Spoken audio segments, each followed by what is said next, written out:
마지막 부분의 한 토막이죠. 16장에 이제 계속해서 인사말이 나오는데, 오늘 이 본문을 근거로 해서 사도 바울이 오늘 우리에게 어떤 도전을 주시는지 그 말씀의 뜻을 같이 살펴보려고 합니다. 비록 본문은 짧지만 우리는 이 짧은 구절에서 바울의 당시 상황과 계획을 엿볼 수가 있습니다. 여러 차례 로마로 가려고 했지만 번번이 길이 막혔다, 이렇게 말을 하고 있습니다. 그러니까 로마 방문을 계획한 것이 처음이 아니다 하는 말입니다. 그런데 왠지 그 계획들은 번번이 뜻대로 실천되지 않았다라고 얘기를 하고 있습니다. 바울이라고 계획대로 다 이루어지는 삶을 살지 못했다는 것이죠.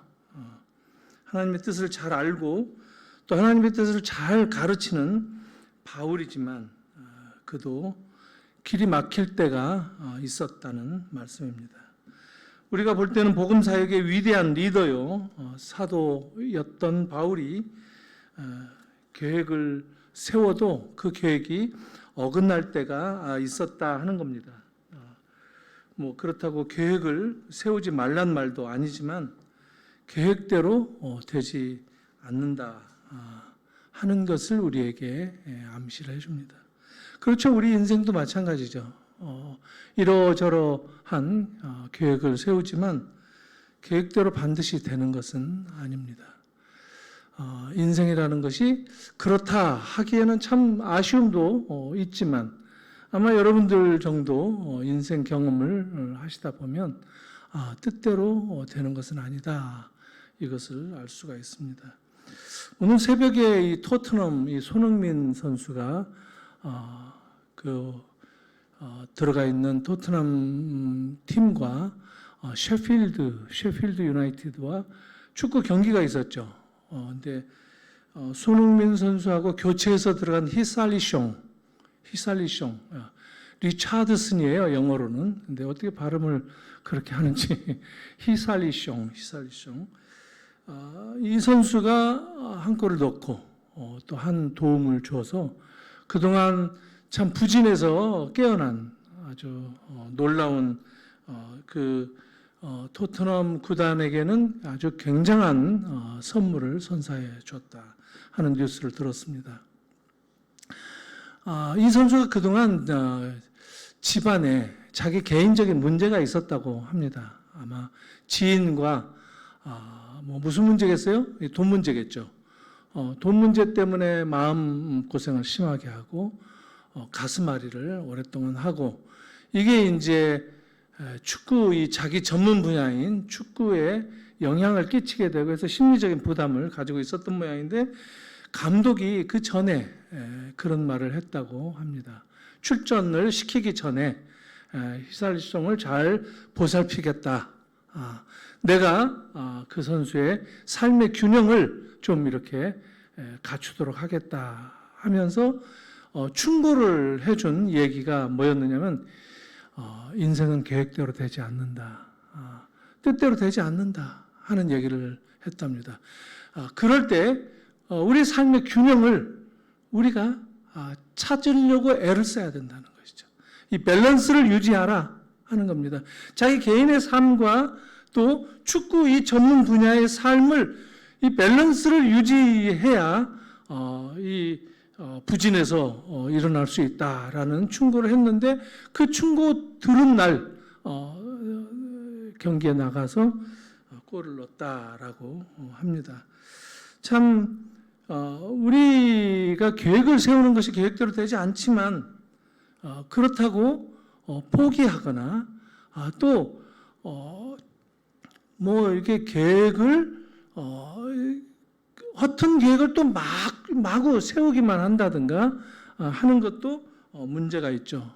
밸런스를 유지하면서 내 삶의 상황은 어떤가, 또 하나님은 나에게 어떤 계획을 가지고 계실까, 하나님은 어떤 나의 모습을 보시기를 원하실까, 하나님이 기뻐하시는 내 삶의 모습은 어떤가 하는 것들을 잘 생각하면서 이 밸런스를 갖는 것들이 필요하다 하는 겁니다. 그리고 오늘날 우리가 가지고 있는 이 정보에 따르면 참 이보다 더한 아주 놀라운 사실이 또 드러나기도 합니다. 오늘 본문만 봐도 이 바울은 로마 방문 계획을 세우면서 한껏 소망에 젖어 있죠. 내가 여러분들이 이제 곧 만날 것이다 하는 소망을 가지고 있죠. 근데 바울이 경험했던 현실은 좀 긴 앵글로 보면 찬물을 끼얹는 경험을 로마에서 하기도 합니다. 그렇게 바울이 원하고 소원했던 로마 방문, 결국 로마를 방문합니다. 죄인의 몸으로 로마를 가게 되죠. 그런데 그곳에서 몇 년 사역도 하고 지내기는 했지만 그 사이에 서바나를 다녀왔는지도 모르겠어요. 밝혀진 사실은 없습니다. 그러나 바울은 이 로마에서 죽게 됩니다. 그러니까 사도 베드로도 사도 바울도 로마에서 순교한 사실을 우리가 알고 있죠. 그러니까 로마를 그렇게 방문하고 싶었는데 막상 로마에 가서 죽게 된다 하는 겁니다. 그러니까 그런 우리 인생의 긴 앵글을 가지고 바라볼 때 우리가 세우는 계획, 이거가 우리의 삶을 설명하는 전부가 될 수는 없다라는 것이죠. 그거보다 더 중요한 다른 시각에서 우리의 삶을 들여다보는 것이 중요하다 하는 것이죠. 그렇다고 바울이 로마에서 죽음을 계획하고 가려던 것이었을까요? 누가 순교를 자처하겠습니까? 그런 사람은 없습니다. 그래서도 안 되죠. 아무도 그런 사람은 없습니다. 다만 우리처럼 바울도 한치 앞을 모르는 채 살았다라는 겁니다. 우리와 다르다면 다른 점은 그는 복음에 대한 이 열정을 가슴에 품고 이것을 불태우면서 자기 삶을 주님께 드렸다라고 하는 점. 이것은 이미 finish. 그는 끝났어요. 우리는 아직도 우리의 삶을 살아야 되지만 우리가 살아야 할 삶이 남아있지만 바울은 이미 마쳤다 하는 겁니다. 복음의 사역자, 복음에 의해서 움직였던 사람, 이게 다른 것이다. 바울은 이것을 깨우치고 산 사람이다. 이것을 가슴에 품고 산 사람이다. 그리고 이런 자기의 삶의 모습을 우리에게 도전하기 위해서 이런 편지들을 다양한 내용으로 채운 그런 사역자다 하는 것을 우리가 알 필요가 있습니다. 사실 바울을 제대로 이해하기 위해서는 그가 어떻게 복음 사역자로 부르심을 받았는가 하는 것을 알 필요가 있겠습니다. 원래 그는 예수를 박해하던 사람이었죠. 누구보다도 하나님에게 열심을 냈던 바울이었지만 그래서 열심당에 총망받는 아주 인물이었어요. 그러니까 종교적으로 미래가 보장된, 오늘날로 말하면 이 율법을 깊이 연구한 법대생이죠. 법대 졸업생으로 아주 미래가 보장된 그런 삶을 살면서 젊은 시절을 보냈던 그런 인물이었습니다. 그런데 유대교가 십자가에서 처단한 예수를 구세주라고 믿고 따르던 사람들을 보기만 해도 그는 격분하고 분노했던 아주 열심당 멤버였습니다. 그래서 바울은 하나님의 율법과 이 거룩한 성전을 거스른 스데반에 대해서도 돌로 쳐 죽여 마땅하다라고 함께 동의했던 사람이고 하나님의 진노가 마땅히 그런 사람들에게 퍼부어져야 한다라고 여겼던 그런 인물이었습니다. 그래서 사내들인 공의회에서 발급해준 체포영장을 손에 쥐고 그날도 예수 잔당들을 모조리 잡아 예루살렘으로 끌고 올 작정으로 다메섹으로 가던 길이었습니다. 사실 종교가 사람을 이렇게 만듭니다. 같은 열정도 복음의 열정과 종교의 열정은 다른 거예요.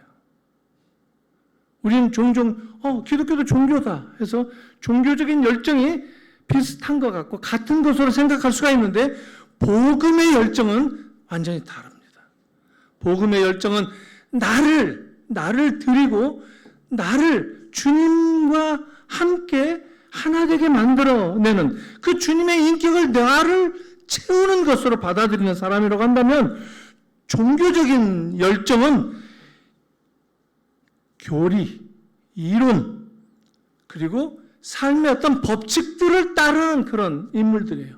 예수의 인격이 묻어나지 않는 그런 특징을 가지고 있다라는 겁니다. 잘못된 신앙의 확신 속에서 예수 믿는 자들을 박해하는 것을 바로 예수님은 네가 나를 핍박한다라고 말씀을 하십니다. 바울은 그날 다메섹으로 씩씩거리면서 가던 중에 예수님을 만난 것이었습니다. 바울과 그 일행이 다메섹 근처에 이르렀을 때 갑자기 아주 강한 불빛을 보게 되었어요. 그리고 땅에 다 엎드려졌습니다. 그리고 하늘에서 소리가 들렸는데 사울아, 사울아, 네가 왜 나를 핍박하느냐? 사울은 바울의 이름입니다. 바울의 유대식 이름입니다. 바울로스, 이것은 로마식 이름이고 사울은 유대인식 이름입니다. 어떤 사람은 저도 어렸을 때 그런 설교를 많이 들었는데 사울이 다메섹에서 예수를 만나 꼬꾸라지고 회심한 다음에 바울이 되었다 이렇게 가르치는데 이건 엉터리예요. 사도행전을 보면 앞부분은 사울이라는 이름이 나옵니다. 유대 세계에서 복음이 전개되고 있는 그 시점에서는 사울이라는 걸 씁니다. 그리고 그러다가 사도행전 13장 9절 이후에 이제 바울이라는 이름으로 바뀝니다. 사울이라고 하는 바울이, 이런 이름이 나오면서부터는 이제 그 다음부터는 바울이라는 이름이 나옵니다. 그러니까 사도행전 그 13장 이후부터는 복음이 유대 세계가 아니라 이제 로마 세계를 향해서 점점 확산되어가는 그 이야기를 다루는 그 내용에서는 사울이라고 하는 이름보다는 바울이라고 하는 이름을 쓰고 있다라는 것이죠. 근데 괜히 그냥 예수 만나고 이름이 바뀐 것처럼 우리들의 감동을 이렇게 좀 자아내기 위해서 엉터리로 만들어낸 건데 그렇지 않다 하는 겁니다. 엎드려졌을 때 바울은 누구세요? 했겠죠.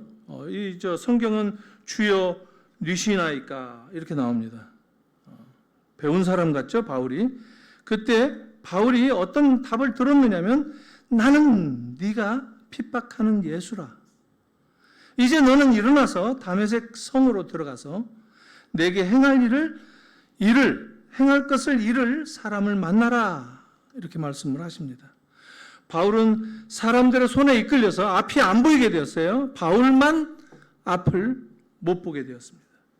그래서 손에 이끌려서 다메섹 성으로 가서 아나니아를 만났고 그의 지시를 받아서 기도하다가 눈을 뜨게 되었고 이제 진정한 예수의 복음의 증인으로 거듭 태어나게 됩니다. 자기가 만난 예수가 누구인지, 그 예수를 인격적으로 만나고 그 예수가 나에게 이방인의 사도가 되라고 하신 그 새로운 소명, 이것을 가슴에 새기면서 인격적인 예수를 만난 그 직후부터 성령께서 그의 마음에 역사하시는 놀라운 소명을 깨닫게 됩니다. 이것을 소위 우리는 다메섹 체험이라고 말을 합니다. 얼마나 중요한지 사도행전에서만 3번이나 기록되어 있습니다. 그리고 12명의 사도와 별도로 이방인을 위한 새로운 사도로 부르심을 받고 이전과는 180도 다른 믿음의 삶을 살게 되었어요. 이 다메섹 체험이 갖는 의미는 예수를 바울이 직접 만났다라는 점입니다. 이 예수님을 만나고 난 다음부터 그는 변화를 받는다라는 겁니다. 여러분 어떻습니까? 여러분은 이 예수를 인격적으로 만난 그런 아주 성령의 뜨거운 역사를 경험하신 기억이 있습니까? 이게 복음을 깨닫는 갈림길입니다. 이게 우리가 그리스도인이 되는 출발점입니다.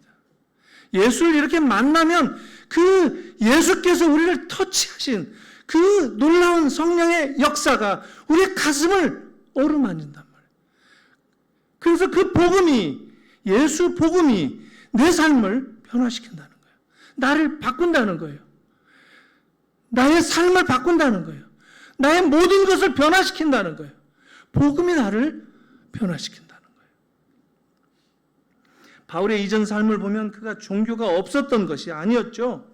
아까 말씀드린 것처럼 그는 하나님을 다른 누구보다도 더 잘 믿고 잘 알고 있었어요.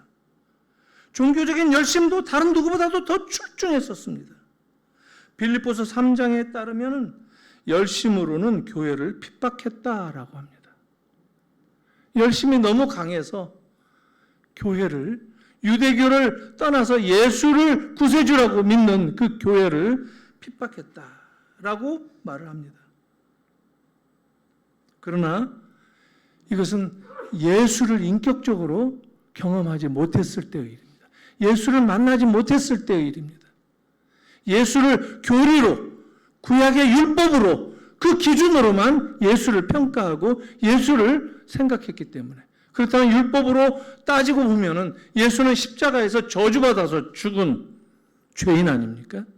그것을 구세주라고 믿다니 이게 지금 바울의 이전 생각이었다는 거예요. 인격적으로 만나지 못했을 때 가졌던 당연한 입장이었죠. 그래서 예수의 그 복음이 뭐죠? 복된 소식입니다. 어떤 내용이 복된 소식이죠?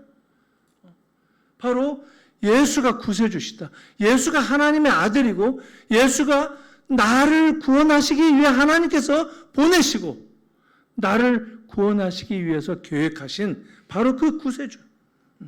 그래서 내 죄를 대신 짊어지고 십자가를 지시고 죽으신 분, 그리고 3일 만에 다시 죽음 가운데서 부활하신 분. 그래서 내 구원을 완성하신 바로 그 예수, 그 이야기가 함축된 그 예수, 이게 복음이에요. 그 사실을 내가 아는 것, 이게 복음을 안다는 겁니다. 바울은 이 복음을 모르고 이 복음과 상관없이 종교 생활만 했단 말이에요. 그러다가 이제 예수를 직접 만나고 이방인을 위한 복음의 사역자로 소명을 새롭게 받게 된 것입니다. 여러분 주일날 보면 교회에 이렇게 성경책 들고 이렇게 오는 분들이 여기저기 우리나라에 많이 눈에 띕니다. 저도 주일마다 그런 분들을 이렇게 보게 됩니다. 근데 어느 때부턴가 제 마음 가운데 어떤 생각이 드느냐면 정말 예배하면서 주님의 말씀을 인격적으로 주님의 말씀이 그 사람의 인격을 터치하기를 정말 진심으로 주를 만나는 그런 예배를 드리기를 소망하게 됐어요. 그냥 종교 생활로 펜들럼이라고 하죠. 펜들럼. 시계추처럼 왔다 갔다 하는, 주일 되면 왔다 갔다 하는 그런 신앙생활이 아니라 예수를 만나고 그 예수가 내 삶을 변화시킨다. 그 예수가 원하시는 내 삶은 무엇일까라고 고민하고 그것을 한번 붙잡아 보기를 원하는 그런 사람은 삶이 변화됩니다. 그게 복음이 우리의 모든 것을 변화시키는 그런 능력이라고 얘기하지 않습니까? 여러분 복음의 능력을 믿습니까? 이 능력을 붙드시기를 바랍니다. 이게 주님이 매주 우리에게 주시는 선물입니다. 놀라운 우리에게 주시는 기회요. 그리고 부어주시는 하나님의 능력입니다. 사실 요즘엔 뭐 성경책도 안 들고 다니죠. 세련되게 뭐 다 보여주니까 그냥 딱 빈손으로 왔다 빈손으로 가고 인생처럼. 예. 할아버지 할머니가 계시는데 할아버지가 갑자기 쓰러지셨습니다. 그래서 이제 119가 오고 해서 할머니랑 같이 병원에 갔는데 의사 선생님이 할아버지가 운명하셨네요. 이제 이 얘기를 듣고 이제 그렇게 되면 이제 그 병원 이 뭡니까? 이걸 뭐라고 그러죠? 이 침대 구급 이 침대로 해서 영안실로 이제 옮기게 되죠. 영안실은 뭐 어디냐면 냉동 들어가는 데 아닙니까? 근데 할아버지가 그 사이에 깨어나셨어요. 근데 말씀이 이제 안 나오시는 거예요. 할머니하고 눈이 마주쳤어요. 그래서 나 일어났다, 나 깨어났다 하는 사인을 주는 거예요. 할머니가 안 본 척하고 고개를 돌리셨대요. 근데 이제 조금만 더 가면 이 냉동이 들어가지 않습니까? 그러면 안 되잖아요. 근데 지금 깨어나는데 다시 몸이 얼게 되면 안 되잖아요. 그래서 막 너무 간절하게 막 이렇게 손도 이렇게 좀 움직이고 하면서 이제 할머니 이제 이렇게 잡고 가시는데 할머니한테 사인을 줬어요. 뭔가 어떻게 빨리 해보라고. 지금 더 들어가기 전에 어떻게 나를 좀 내가 들어가지 않아야 되지 않겠는가 하는 간절한 마음으로 사인을 줬어요. 그러니까 할머니가 너무 이제 의식이 되니까 할머니가 한 말씀 하십니다. 의사가 죽었다고 하잖아.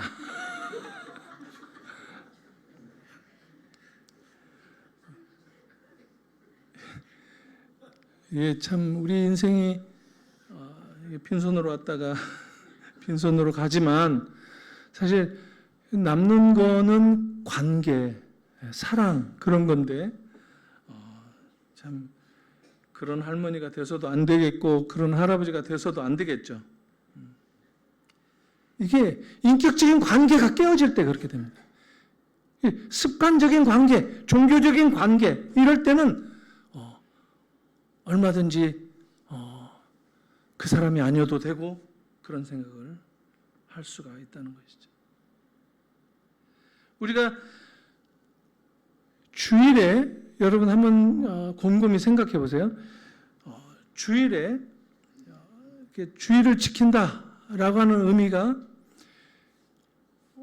언제부터인지 우리도 모르게 유대인들이 과거 구약에서 안식일을 지키듯이 이렇게 종교 생활을 하는 습관, 이렇게 주일을 지키는 경우가 의외로 많이 있습니다. 그런데 우리가 예배하기 위한 것은 예수를 만나고 예수를 경험하기 위함입니다. 구약에서 하나님을 만나면 죽었죠. 이 모세 율법에 나와 있죠.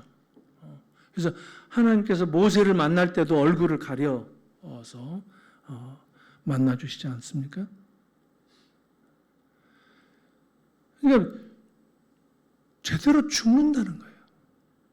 예배는 우리가 예수를 만나는 것, 우리가 제대로 죽는 경험을 하는 겁니다. 죽고 다시 태어나는 겁니다. 다시 부활하는 겁니다. 기독교는 부활의 종교예요. 여기서 위대함이 있고 여기서 놀라움이 있고 여기에서 우리의 능력을 경험할 수 있는 기독교의 능력은 바로 그 부활에서 오는 거예요. 우리가 온전히 죽고 다시 태어나는 것. 그래서 우리의 삶도 우리의 이 헌신도 늘 예배 때마다 새로워지고 새로 경험하게 되고 그러는 겁니다. 그래서 우리의 이 사역 자체가 거기에 기초가 되어 있는가? 그게 복음입니다. 그 복음에 제대로 위에 서 있는가? 이게 주일마다 경험하는 우리의 삶이어야 된다는 겁니다. 예수를 기뻐하지 않을 수 없죠. 그분이 내 삶을 어떻게 이끄실지를 기대하면서 내 소명은 무엇인가? 이걸 한 번씩 고민할 때 우리의 삶의 변화를 겪게 되는 겁니다. 아니면 그냥 왔다리 갔다리 하는 우리 종교인은 아니잖아요. 그냥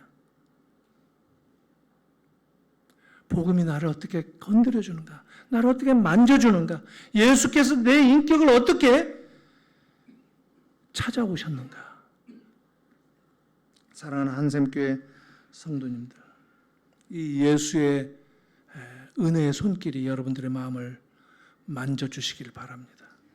예배 때마다 이 예수님의 은혜의 손길이 경험되어지기를 바랍니다.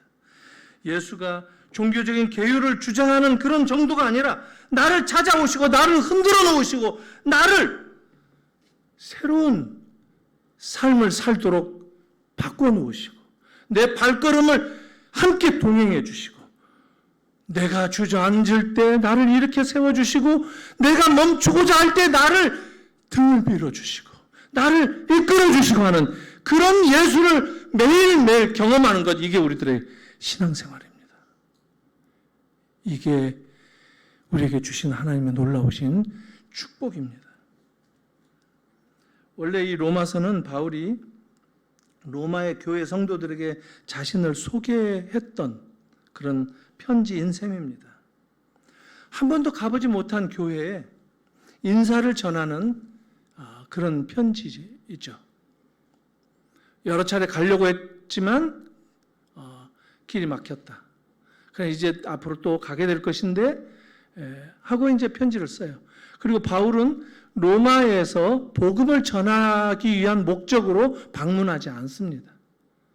어떤 사람은 로마가 끝이다, 로마를 정복하는 것이 모든 복음 사역자들의 꿈이다. 전혀 그렇지 않습니다. 바울은 목적지가 분명히 있었어요. 오늘 말씀도 그게 나오죠.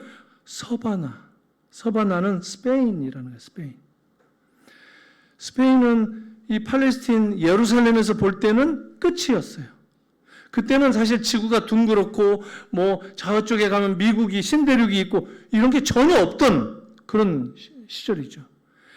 온 우주, 온 세계는 이 로마를 중심으로 해서 지중해 주변으로 붙어 있는 땅덩어리가 세상 전부라고 생각했어요.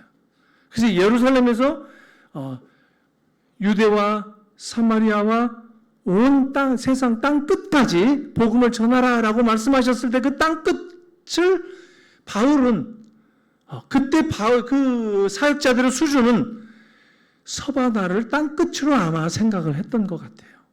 그래서 서바나를 찍고 북아프리카를 해서 다시 예루살렘으로 돌아오는 것을 복음 사역의 통로로 생각했을지도 모르겠어요. 그러나 그렇게 추정할 수가 있습니다. 추측할 수가 있어요. 그래서 로마를 거쳐서 가기를 원했던 거예요. 그 편지를 쓰는 거예요. 로마에서 좀 잠시 여러분들과 함께 교제도 하고 기쁨을 좀 얻고 그리고 여러분들이 서바나로 내가 선교를 계속할 수 있도록 지지해주고 후원해주기를 원한다. 이게 이 편지 오늘 본문에 나와 있지 않습니까? 이게 바울이 로마서를 쓴 목적일 수도 있는데 그런데 바울은 그렇게 하기 위해서는 로마 교회에 자기를 알려야 되겠죠. 그래서 복음에 대한 전반적인 자기 이해를 로마서에 대해서 기록을 한 것이었습니다. 그러니까 소위 말하면 자기소개서, 자소서인 셈이죠. 로마서는 바울의 자소서였습니다. 자기가 복음을 어떻게 이해하고 있는가 하는 것에 대한 내용을, 그래서 이 로마서가 아름답고 아주 꽉 짜임새 있는 복음에 대한 놀라운 기술로 알려져 왔던 겁니다. 그런데 지난 500년 동안 이 개신교가 종교개혁을 일으킬 때에도 이런 내용들을 제대로 보지 못하고, 물론 로마 교회가 복음을 붙들고 이렇게 잘못 오해한 부분들을 바로잡기 위해서 이신칭의를 찾아냈어요. 마틴 루터죠? 그게 로마서 1장에 나오죠? 로마서 1장 한번 살펴볼까요? 로마서 1장 몇 구절을 한번 보겠습니다. 15절부터 17절까지 이것도 세 절만 좀 한번 제가 읽겠습니다. 그러므로 나는 할 수 있는 대로 로마에 있는 너희에게도 복음 전하기를 원하노라. 네가 복음을 부끄러워하지 아니하노니 내가 복음을 부끄러워하지 아니하노니 이 복음은 모든 믿는 자에게 구원을 주시는 하나님의 능력이 됨이라. 먼저는 유대인에게요 그리고 헬라인에게로다. 복음에는 하나님의 의가 나타나서 믿음으로 믿음에 이르게 하나니 기록된 바 오직 의인은 믿음으로 말미암아 살리라 함과 같으니라. 오직 의인은 믿음으로 말미암아 살리라. 이게 이신칭의라는 말이죠. 이거는 저쪽 구약에서 온 말이죠. 하박국 말씀이죠. 이 로마서에서 바울이 인용해 가지고 로마서를 쓰고 있어요. 근데 여기에서 루터가 꽂혔어요. 이 믿음을 놓쳤다. 의인은 믿음으로 말미암아 산다고 했는데 이것을 놓쳐서 로마 교회가 바로 믿음이 아니라 어떤 행위 이쪽으로 흘러갔구나. 그러다 보니까 여러 미사를 드리고 또 연옥 교리를 만들고 이런 일들을 해냈다. 그것을 바로잡기 위해서 이신칭의라는 이 놀라운 구원의 교리를 찾아냈던 것이죠. 그런데 오늘 읽었던 이 말씀의 전체적인 맥락을 보면 계속 반복되는 단어가 있는데 그 단어가 뭐죠? 복음. 복음이 계속 나옵니다. 바울은 복음이라는 단어가 근본적인 목적이고 그 복음을 제대로 이해한 그 기초, 그것을 제대로 믿어야 된다라고 하는 것을 강조한다는 거예요. 이것을 다르게 말하면은 바울은 복음을 제대로 가르치고 있고 그것이 로마서를 쓰게 된 목적이라고 얘기할 수도 있어요.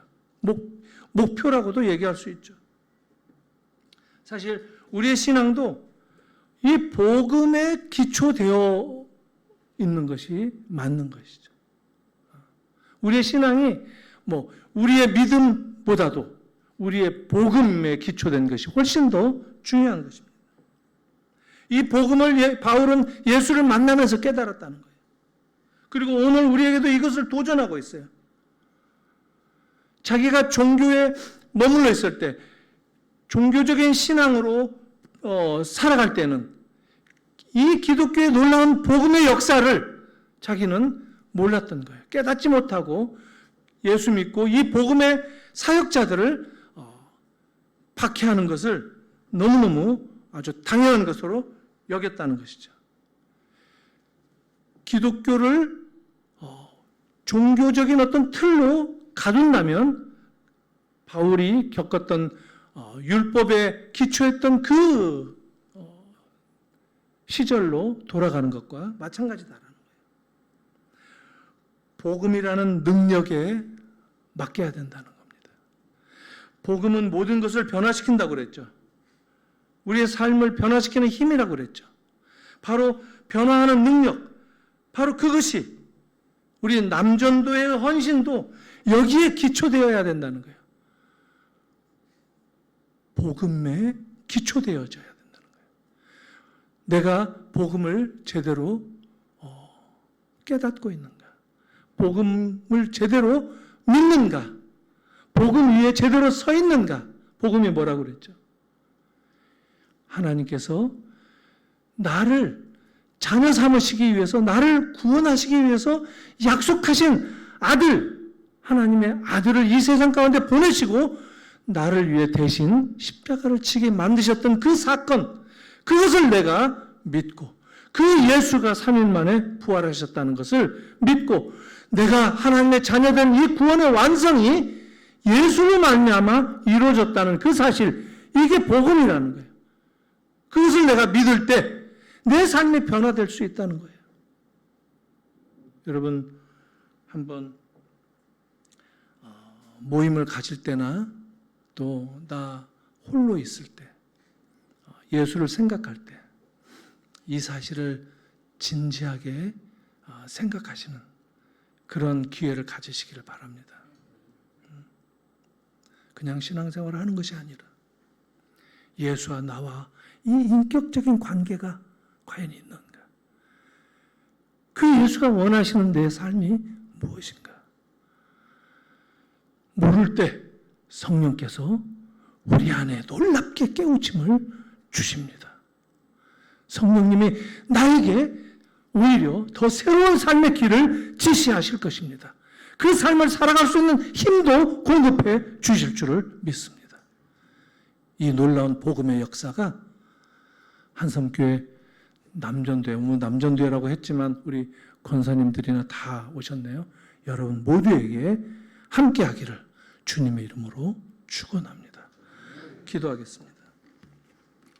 하나님 아버지 은혜를 감사합니다. 우리들이 신앙생활을 하고 있는데 우리들의 삶 가운데 찾아오신 예수를 인격적으로 경험하고 그 예수의 나를 만져주시는 역사를 매일매일 경험하기를 소망합니다. 이 복음을 기뻐하는 저희들 되게 하여 주시옵소서. 이 복음을 붙들고 주변에 내 가족과 이웃과 이 세상 가운데 증거하기를 원합니다. 내 삶으로 내 손과 팔로 움직이며 주를 증거하기를 원합니다. 나에게 힘 주시고 나를 변화시켜 주시고 이 세상 가운데 나와 함께하는 모든 삶의 영역을 주님 변화시켜 주시옵소서. 부활하신 예수님의 이름으로 기도하옵나이다. 아멘.